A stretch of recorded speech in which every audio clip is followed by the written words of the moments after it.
ప్రేక్షకులకు నమస్కారం.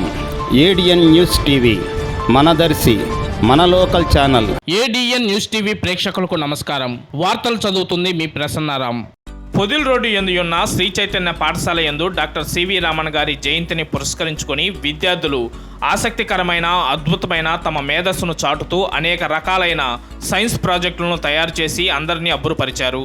సైన్స్కు సంబంధించిన చిత్రాలను అద్భుతంగా రంగవల్లులతో తీర్చిదిద్దారు. ఈ కార్యక్రమానికి ముఖ్య అతిథులుగా డాక్టర్ ఎం ఉషా పాల్గొని, నేను వ్యవసాయ శాస్త్రవేత్తగా రాణించడానికి సివి రామన్ గారు ఒక కారణమంటూ విద్యార్థులకు ఈ విధంగా సందేశమిచ్చారు. అత్యున్నత సృజనాత్మకత కళారూపం మన సివి రామన్ అని, భారత వైజ్ఞానిక కీర్తి పతాకం మన సివి రామన్ అని, ఈ దేశపు యువత మన లోకంలో హృదయాంతరం గాలిలో నిరంతరం జ్వలించే చైతన్యమే జాతి పురోభివృద్ధికి సిసలైన ప్రతీక అంటూ భవిష్యత్తులో మీరు కూడా మంచి శాస్త్రవేత్తలుగా ఎదగాలని ఆకాంక్షించారు. ఈ కార్యక్రమంలో ముఖ్య అతిథులుగా AGM Anjaiah, RI Anil, principal Udayasri, dean Veeranjaneyulu, C batch incharge Ramachandra, primary incharge Prabhavathi, pre primary incharge Shahnaz, ఉపాధ్యాయులు, విద్యార్థుల తల్లిదండ్రులు కూడా పాల్గొని కార్యక్రమాన్ని జయప్రదం చేశారు.